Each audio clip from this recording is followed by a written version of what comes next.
Hello guys, केबी कमटेक channel पे सबका स्वागत है। ये वीडियो माइक्रोसॉफ्ट वर्ड का एक हिंदी ट्यूटोरियल है जो माइक्रोसॉफ्ट ऑफिस 2021 पैकेज का एक महत्वपूर्ण या लोकप्रिय एप्लीकेशन है। हम सभी कुछ ना कुछ माइक्रोसॉफ्ट वर्ड के बारे में जानते हैं, लेकिन आज का वीडियो माइक्रोसॉफ्ट वर्ड का पहला एपिसोड और होम टैब का पहला पार्ट है, क्योंकि यह हम सभी टूल्स को स्टेप बाय स्टेप सीखेंगे, जिसके कोई भी टूल्स हमसे छूट ना जाए।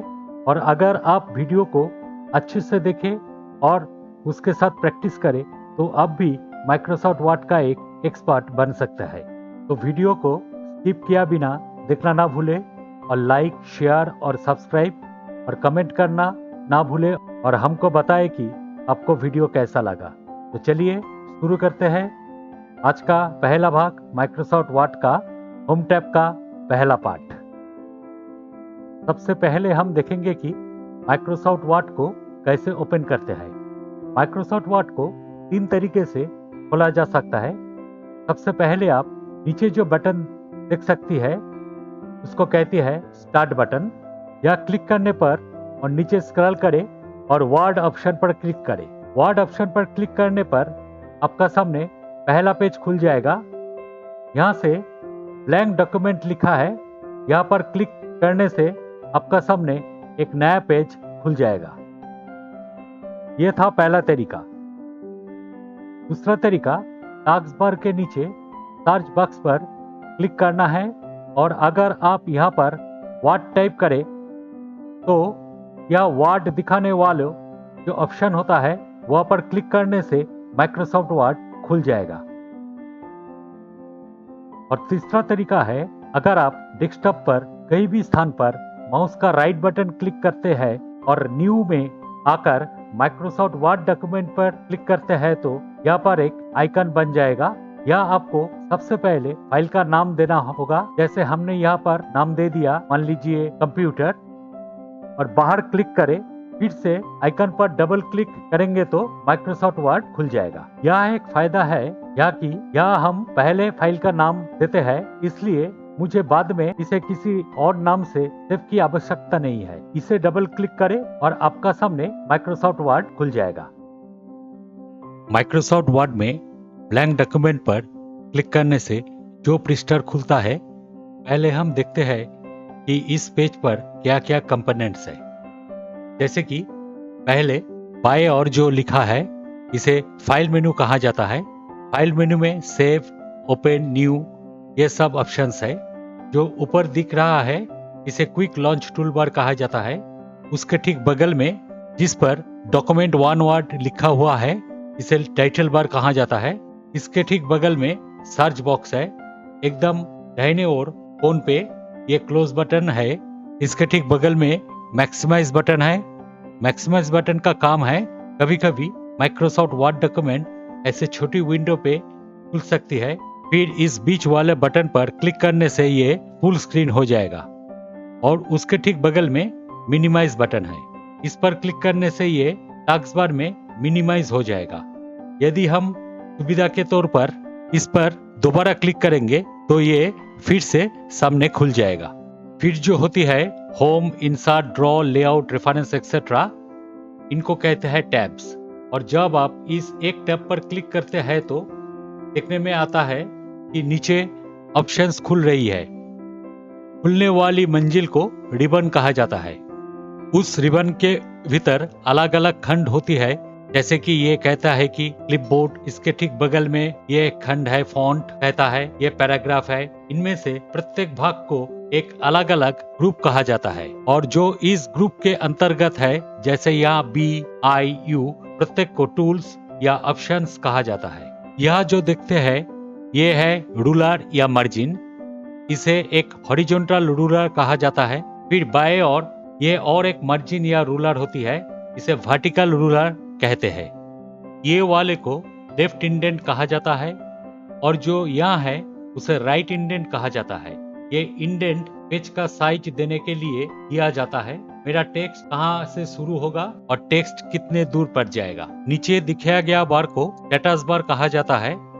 और स्टेटस बार के दाहिने तरफ जो 100% लिखा होता है, अगर आप प्लस के चिन्ह पर क्लिक करेंगे तो पेज बढ़ता रहेगा, और अगर आप माइनस पर क्लिक करेंगे तो पेज फिर से छोटा हो जाएगा। इसे जूम स्लाइडर कहा जाता है। यह जो टिमटिमाता है उसे कर्सर कहता है। ये लिखने की स्थिति को निर्दिष्ट करता है जहाँ से हमारा टेक्स्ट शुरू होगा, और इस सफेद स्थान को वर्क एरिया या डॉक्यूमेंट एरिया कहा जाता है।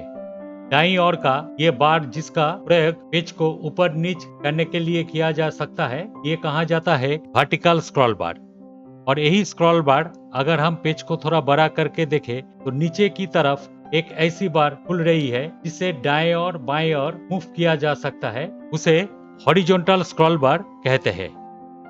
ये हमारे माइक्रोसॉफ्ट ऑफिस डॉक्यूमेंट को खुलने वाले पृष्ठ के कंपोनेंट्स है।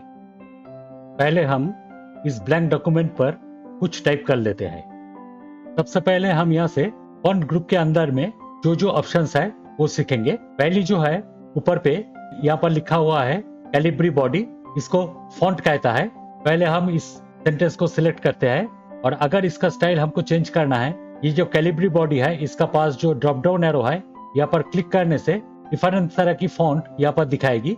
और अगर इसको हमने नीचे तक ले जाते हैं तो डिफरेंट तरह की फॉन्ट यहाँ पर दिखाएगी, और इसका चेंज भी यहाँ पर दिख रही है। जो फॉन्ट हमें पसंद है, अगर मैं उस पर क्लिक करते हैं तो वो फॉन्ट यहाँ पर ले लेंगे। जैसे हम ये फॉन्ट यहाँ पर क्लिक किया तो देखो ये फॉन्ट यहाँ पर चला आया। उसका बगल में जो है इसको कहते हैं फॉन्ट साइज। अगर इसके पास जो ड्रॉप डाउन एरो है यहाँ पर क्लिक करते हैं तो यहाँ पर माउस ले जाने से देखो फॉन्ट साइज बढ़ता जा रहा है, और अगर ऊपर में जाऊँ तो फॉन्ट साइज छोटा हो रहा है। उसका पास जो है दोनों एक को कहता है इंक्रीज फॉन्ट साइज और एक को कहता है decrease font size. Increase font size पे क्लिक करने पर ये फॉन्ट बढ़ता रहेगा, और डिक्रीज पे क्लिक करने पर यह छोटा होता जाएगा। नीचे वाले जो है यहाँ पर बी, इसको कहता है बोल्ड। पहले हम ये फॉन्ट को पहली तरह ले आते हैं। नीचे तरफ जो है इसको कहते हैं बी, बी का मतलब है बोल्ड। बोल्ड करने से ये जो सेंटेंस है ये थोड़ा मोटा हो जाएगा। इसके पास जो है इसको इटैलिक कहता है। इटैलिक का मतलब है ये जो लाइन हमने सिलेक्ट किया है ये थोड़ा इटैलिक स्टाइल हो जाएगा, यानी कि थोड़ा हिल जाएगा। और इसके पास जो है इसको अंडरलाइन कहता है। अंडरलाइन का मतलब है ये सेंटेंस का अंडर पे एक लाइन चलाएगा। अगर हम ये जो स्टाइल यहाँ पर अप्लाई किया है ये पूरे स्टाइल को हटाना चाहता है तो यहाँ पर जो है इसको कहते हैं क्लियर ऑल फॉर्मेटिंग। इसको क्लिक करने से यहाँ पर जो स्टाइल अप्लाई हुआ है वो पूरा हट जाएगा, वो पहली जगह पर चला आएगी। अंडरलाइन का पास जो है इसको कहते हैं स्ट्राइक थ्रू। यहाँ पर क्लिक करने से ये सेंटेंस के ऊपर से एक लाइन चलाएगा, और फिर से क्लिक करने से यहाँ से वो हट जाएगा। अगर मैंने यहाँ पर इसको बोल्ड कर दिया और ये बोल्ड को इस यहाँ पर से हटाना चाहता है तो फिर से हमें ये बोल्ड पर क्लिक करने से बोल्ड यहाँ से हट जाएगा। इसका पास जो दो ऑप्शंस है, एक को कहता है सुपरस्क्रिप्ट और एक को कहता है सबस्क्रिप्ट। जैसे हम मैथमेटिक्स में देखते हैं ए स्क्वायर, स्क्वायर में दो जो है वो ऊपर में लिखता है, इसको कहते हैं सुपरस्क्रिप्ट। और साइंस में जो होता है जैसे H2 टू नीचे होते हैं और इसको कहते हैं सबस्क्रिप्ट। तो हम यहाँ पर A2 लिखा, और अगर हम 2 को ऊपर में लेना चाहता है तो 2 को सिलेक्ट किया। सिलेक्ट करने के बाद यहाँ पर अगर एक्स स्क्वायर यहाँ पर क्लिक करते हैं सुपरस्क्रिप्ट तो 2 ऊपर चला जाएगा। और फिर से अगर H2 लिखा और यहाँ पर जो 2 है उसको नीचे ले आना चाहते हैं तो 2 को सिलेक्ट किया। सिलेक्ट करने के बाद यहाँ पर क्लिक किया, इसको कहते हैं सबस्क्रिप्ट, तो 2 नीचे चला आएगा। इसका बाद जो है अगर मैं ये जो सेंटेंस है ये सेंटेंस को सिलेक्ट किया, इसको कलर अगर हमने चेंज करना चाहता है तो यहाँ पर जो ए लिखा है इसको कहता है फॉन्ट कलर। यहाँ पर ड्रॉप डाउन एरो पर क्लिक करने से डिफरेंट तरह का कलर दिख रहे हैं। जिस कलर के ऊपर मैं माउस ले जाता हूँ देखो यहाँ पर भी कलर चेंज हो रही है। जो कलर हमें पसंद है अगर मैं उस पर क्लिक करूँ तो वो कलर यहाँ पर ले लेगा। फिर से कलर हटाना है तो ये ए के पास जो ड्रॉप डाउन एरो है यहाँ पर क्लिक किया और यहाँ से कर दिया ऑटोमेटिक, तो ये फिर से ब्लैक में चला आया।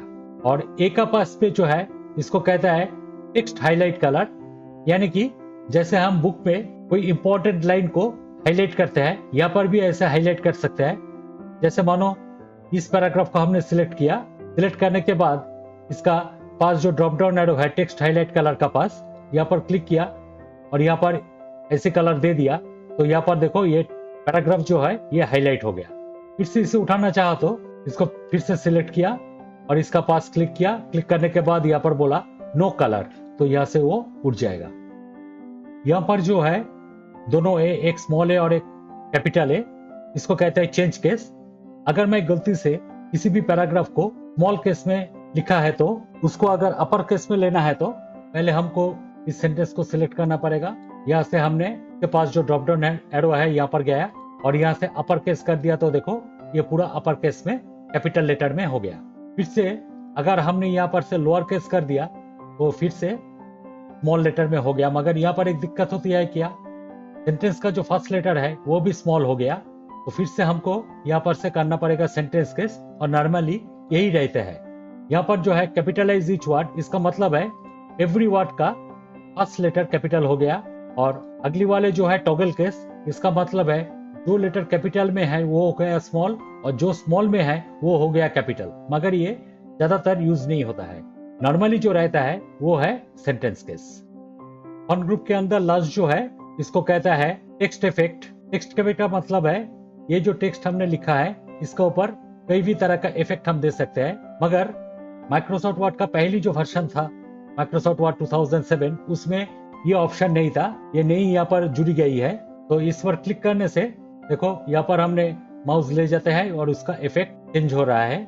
अगर इसका ओनली आउटलाइन चेंज करना है तो पहले हम इसको थोड़ा बड़ा कर लिया, और इसको अगर आउटलाइन चेंज करना है तो इसका आउटलाइन कलर चेंज हो गया। इसका शैडो देना है तो यहाँ पर से हम इस पर शैडो दे सकते हैं। देखो यहाँ पर शैडो चला आया। और रिफ्लेक्शन देना है तो ऐसे रिफ्लेक्शन हो जाएगा, ग्लो करे तो ऐसे ग्लो हो जाएगा, और कई भी तरह का है। और अगर मैं फिर से इसे पहली जगह पर ले आना चाहता है तो यहाँ पर से हमने क्लियर ऑल फॉर्मेटिंग में क्लिक कर दिया तो देखो वो जैसे था ऐसे हो गया। नेक्स्ट हम लोग यहाँ पर से आते हैं क्लिपबोर्ड ग्रुप के अंदर। क्लिपबोर्ड ग्रुप के अंदर जो ऑप्शंस है वो है कोई सेंटेंस या वर्ड को कॉपी करके एक जगह से दूसरे जगह पर ले जाना, कट करना, ऐसे कुछ ऑप्शंस यहाँ पर है। तो पहले हमने क्या किया, ये जो पैराग्राफ है इसको सिलेक्ट किया। सिलेक्ट करने के बाद अगर मैं इसको कॉपी करना चाहता है तो मैं यहाँ से क्लिपबोर्ड के अंदर कॉपी पे क्लिक कर सकते हैं। और शॉर्टकट जो की होता है कीबोर्ड से, हम कीबोर्ड से प्रेस कर सकते हैं control C. Control C press करने से भी ये कॉपी हो जाएगा। और फिर से कहाँ इसको पेस्ट करना है वहां पर क्लिक किया। क्लिक करने के बाद यहाँ पर हम पेस्ट पे क्लिक कर सकते हैं और कीबोर्ड से प्रेस कर सकते हैं कंट्रोल वी। तो कंट्रोल वी प्रेस करने से देखो ये यहाँ पर चला आया। तो ये जो पैराग्राफ है ये ऊपर पे भी है और नीचे पे भी है। और अगर हमने इसे ये जो पैराग्राफ है इसको यहाँ पर से दूसरी जगह पर मूव करना चाहते हैं तो यहाँ पर हमने कट पर क्लिक कर सकते हैं या कीबोर्ड से प्रेस कर सकते हैं control x. Control x press करने से देखो यहाँ पर से ये हट गया। और जहां पर ले जाना चाहता है वहां पर क्लिक किया। क्लिक करने के बाद हम यहाँ पर पेस्ट पे क्लिक कर सकते हैं और कीबोर्ड से भी प्रेस कर सकते हैं control we. Control we press करने से देखो यहाँ से वो इस स्थान पर चला आया। फिर से इसको यहाँ पर से सिलेक्ट किया, करने के बाद इसको कट किया। कट करने के बाद यहाँ पर क्लिक किया और यहाँ पर भी पेस्ट कर सकते हैं तो नीचे से वो फिर से ऊपर पे चलाया गया। तो कट करने से भी पेस्ट करना पड़ता है, कॉपी करने से भी पेस्ट करना पड़ता है। नेक्स्ट ऑप्शन जो है उसको कहते हैं फॉर्मेट पेंटर। फॉर्मेट पेंटर का मतलब होता है सपोज हमने इस कंप्यूटर वर्ड को सिलेक्ट किया, इसको स्टाइल चेंज किया, इसको थोड़ा बड़ा किया, कलर चेंज कर दिया, तो इटैलिक किया, अंडरलाइन किया। अगर मैं ये कंप्यूटर वर्ड पर जो जो स्टाइल अप्लाई किया है वो सेम स्टाइल इस कंप्यूटर वर्ड पे भी अप्लाई करना चाहता है तो जहां से हमने स्टाइल लेना है उस कंप्यूटर वर्ड के ऊपर हमने कर्सर रख दिया। रखने के बाद यहाँ पर क्लिक किया फॉर्मेट पेंटर पर। फॉर्मेट पेंटर पर क्लिक करने से देखो यहाँ पर एक ब्रश चला आया और इस ब्रश को हम इस कंप्यूटर वर्ड के ऊपर से इसको सिलेक्ट कर दिया। तो देखो ऊपर का कंप्यूटर का जो स्टाइल है नीचे जो कंप्यूटर है उसको भी सेम स्टाइल हो गया। और ये दोनों स्टाइल को अगर हटाना है तो ये दोनों को हमने सिलेक्ट किया। सिलेक्ट करने के बाद यहाँ पर क्लिक किया क्लियर ऑल फॉर्मेटिंग, तो ये फिर से पहली जगह पर चला आया। सपोज हमने इस डॉक्यूमेंट से कुछ लाइन को डिलीट कर दिया, जैसे कि मानो हमने इस पैराग्राफ को सिलेक्ट किया और कीबोर्ड से यहाँ से प्रेस कर दिया डिलीट, तो यहाँ से वो पैराग्राफ डिलीट हो गया। अगर हम इसे तुरंत वापस ले आना चाहते हैं तो हम यहाँ से ऊपर पे जो क्विक लॉन्च टूलबार है यहाँ से हम इस पर क्लिक कर सकते हैं, इसको कहते हैं अंडू। अंडू पर क्लिक करने से ये तुरंत वापस चला आएगा। और एक काम हम कीबोर्ड से भी कर सकते हैं। अंडू का शॉर्टकट जो है वो है control Z. Control Z press करने से भी ये तुरंत वापस आ जाएगा। यहाँ पर अंडू पे भी क्लिक कर सकते हैं और कीबोर्ड से प्रेस कर सकते हैं कंट्रोल जेड। तो देखो ये तुरंत यहाँ पर वापस चला आया। और अगर हम फिर से उसको डिलीट करना चाहते हैं, जो काम किया था वो फिर से करना चाहता है, तो हम यहाँ पर से अंडू का पास जो है इसको कहते हैं रीडू, यहाँ पर क्लिक कर सकते हैं। और कीबोर्ड से भी हम शॉर्टकट की प्रेस कर सकते हैं, वो है कंट्रोल वाई। रीडू या कंट्रोल वाई प्रेस करने से देखो वो फिर से डिलीट हो जाएगा। तो अंडू करने से वो तुरंत वापस चला आएगा और रीडू करने से वो फिर से डिलीट हो जाएगा। अगर हम इस फाइल को सेव करना चाहता है तो इसीलिए हमको पहले यहाँ पर से क्लिक करना पड़ेगा इस फाइल मेनू का ऊपर। फाइल मेनू के अंदर जो होता है वो होता है न्यू, ओपन, सेव, ऐसा ऑप्शन होता है। फाइल मेनू पे क्लिक करने के बाद हम लोग यहाँ से गया सेव ऑप्शन पर। सेव ऑप्शन पर क्लिक करने पर यहाँ पर से हमको जाना पड़ेगा जिस लोकेशन पे हमने फाइल को सेव करना चाहता है।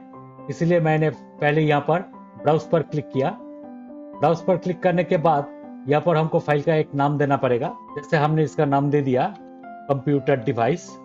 नाम देकर यहाँ पर अगर सेव ऑप्शन पर क्लिक करें तो ये फाइल सेव हो जाएगा। और इसका जो नाम है वो नाम देखो यहाँ पर जो टाइटल बार है यहाँ पर वो दिखा रहा है। नेक्स्ट अगर हम कोई नई फाइल खोलना चाहते हैं तो हम यहाँ से फाइल मेनू से न्यू ऑप्शन पर क्लिक कर सकते हैं। तो यहाँ पर से देखो एक ब्लैंक डॉक्यूमेंट आ गया। ब्लैंक डॉक्यूमेंट पर क्लिक करने से एक नई फाइल यहाँ पर खुल जाएगा। और अगर हम कोई भी फाइल जो ऑलरेडी क्रिएटेड है वो फाइल को ओपन करना चाहता है तो यहाँ पर फाइल मेनू पर क्लिक किया। क्लिक करने के बाद यहाँ पर ओपन पे गया। ओपन पे क्लिक करने के बाद यहाँ पर देखो दाएं तरफ ये जो फाइल हमारा पास है रिसेंटली ओपन किया है उसका नाम यहाँ पर दिखा रहा है। अगर यहाँ पर नहीं है तो हमको ब्राउज पे क्लिक करना पड़ेगा। ब्राउज पे जाकर यहाँ पर से वो फाइल में क्लिक करना पड़ेगा जिसको हम ओपन करना चाहता है। जैसे हमने यहाँ पर क्लिक कर दिया कंप्यूटर डिवाइस पे। क्लिक करके अगर हम ओपन पे क्लिक कर दिया तो देखो ये फाइल हमारा सामने फिर से खुल गया। और अगर हम यहाँ पर कुछ अलग से टाइप किया, समझो ये पैराग्राफ को हम कॉपी करके यहाँ पर पेस्ट कर दिया, तो यहाँ पर एक्स्ट्रा जो लिखा है ये अभी सेव नहीं है। तो हम इसको सेव करने के लिए ये फाइल मेनू पे क्लिक करना पड़ेगा, सेव में जाना पड़ेगा। इसके बिना भी हम सेव कर सकते हैं। हम कीबोर्ड से प्रेस कर सकते हैं control S. Control S press करने से ये नई जो लिखा यहाँ पर है ये सेव हो जाएगा। ऐसे ही अगर हम कोई नई फाइल खोलना चाहते हैं उसकी भी शॉर्टकट है। नई फाइल खोलने के लिए हम यहाँ से न्यू पे भी जा सकते हैं और कीबोर्ड से भी दबा सकते हैं control N. Control N press करने से देखो नई फाइल खुल गया। और अगर हम पुराना फाइल ओपन करना चाहता है तो यहाँ से हमको प्रेस करना पड़ेगा कंट्रोल ओ। हम फाइल मेनू पे जाकर भी ओपन कर सकते हैं और कीबोर्ड से भी दबा सकते हैं control O. Control O press करने से फिर से यहाँ पर चला आएगा। जो फाइल हमने ओपन करना चाहता है वो फाइल यहाँ से भी ओपन कर सकते हैं। इस फाइल मेनू में और भी एक ऑप्शन है, इसको कहते हैं सेव एज। सेव और सेव एज का मतलब है, सेव का मतलब है अगर कोई फाइल हमारे पास ऑलरेडी ओपन है उसके ऊपर हमने कुछ एक्स्ट्रा टाइप किया तो उसको सेव करने के लिए हमको सेव में क्लिक करना पड़ेगा। और सेव एज का मतलब होता है अगर हम उसी फाइल का कोई डुप्लीकेट कॉपी बनाना चाहते हैं तो हमको सेव एज पे क्लिक करना पड़ेगा। सेव एज पे हमने क्लिक किया। यहाँ पर से फिर से ब्राउज में गया। ब्राउज में जाकर यहाँ पर इसका नाम दे दिया। पहले जो फाइल का नाम था वो था कंप्यूटर डिवाइस और इसको नाम दे दिया कंप्यूटर डिवाइस 1। लिखकर यहाँ पर अगर हम सेव पे क्लिक करते हैं तो ये कंप्यूटर डिवाइस 1 नाम से सेव हो गया। इसका मतलब है कंप्यूटर डिवाइस फाइल में जो लिखा है कंप्यूटर डिवाइस 1 फाइल में वही लिखा है। ये था हमारा माइक्रोसॉफ्ट वर्ड होम टैब का पहला पार्ट। दूसरे पार्ट में हम लोग देखेंगे पैराग्राफ ग्रुप के अंदर जो टूल्स है और एडिटिंग ग्रुप के अंदर जो टूल्स है। अगर वीडियो पसंद आया तो जरूर लाइक, शेयर और सब्सक्राइब करना और कमेंट करके बोलना ये वीडियो कैसा रहा।